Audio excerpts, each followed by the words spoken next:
నాకు ఈ పెళ్ళి ఇష్టం లేదమ్మా.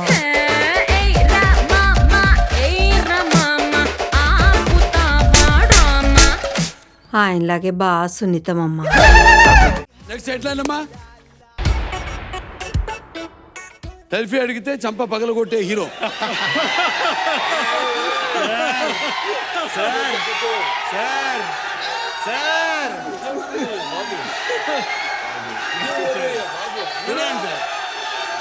జై బాలయ్య.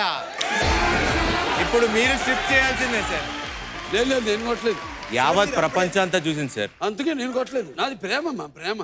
అదే సార్, ప్రేమతో కొట్టారంటున్నా. టచ్ చేసా, టచ్ చూపించినా నాకు వద్దు సార్. మీ ఆన్సర్ అయినా కూడా మేమే ఇప్పాలా సార్? అంతే. ఇలా ఉంటుందా షో?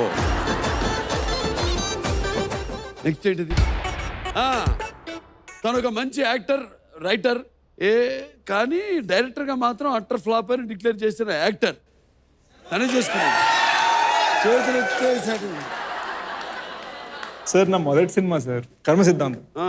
కర్మ సిద్ధాంతం చాలా గొప్ప విషయం అని చెప్పి నేను కర్మ అని టైటిల్ పెట్టాను సార్. జనాలు తిట్ట అనుకుని సినిమాకి వెళ్ళలేదు సార్. మా కర్మ. Your time Babu. మ్యూజిక్.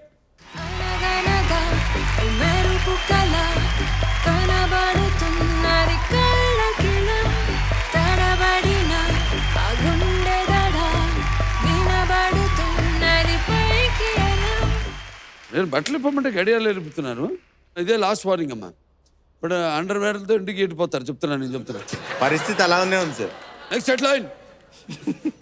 ఇంకా నేను వినదలుచుకోలేదు ఏమి. తన రిలేషన్షిప్ స్టేటస్ అర్థం చేసుకునే మెచ్యూరిటీ ఆడియన్స్కి లేదనేసిన యాక్టర్. ఎవరి యాక్టర్, ఎవరితో ఆ రిలేషన్షిప్? మెచ్యూరిటీ అండ్ మా మెరుపులు తిరుగుతున్నాడమ్మా. అదేదో ఆడియో లాంచ్ అలా ఫ్లోలో వెళ్ళిపోయింది. స్టోరీ చెప్పమ్మా, ఏంటది? ఏం లేదు సార్, దొరుకుతాయి అందరి జీవితాల్లో దొరుకుతాయి. అంటే ఇంట్లో పెళ్లి చేసుకొని ప్రెషర్. నాకేమో ఇండస్ట్రీలో పెద్దలు చాలా మంది ఉన్నారు ఇంకా పెళ్లి కాని వాళ్ళు. శర్వానంద్ గారు, ప్రభాస్ గారు వగైరా.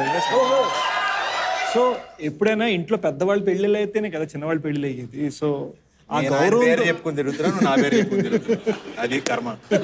సో ఆ గౌరవంతో అప్పట్లో డేటింగ్ చేస్తున్నా డినై చేయాల్సి వచ్చింది. ఇప్పుడు నేను చేస్తున్నా single, not ready to mingle. Ashu cut అయిపోయిందా? ఏంటి కట్ అయింది సార్? రిలేషనే సార్. రిలేషన్ కట్ అయింది సార్. Time to save. మీకు అలవాటేగా అమెరికాలో. కోకా కడితే కొరకొరమంటూ చూస్తారు. పొట్టి కౌని వేస్తే పట్టి చూస్తారు. కోకా కాదు, కౌను కాదు, కట్టులోన ఏముంది? మీ కళ్ళల్లోనే అంతా ఉంది. మీ మగ బుద్ధి, వంకర బుద్ధి అంటావా అమ్మ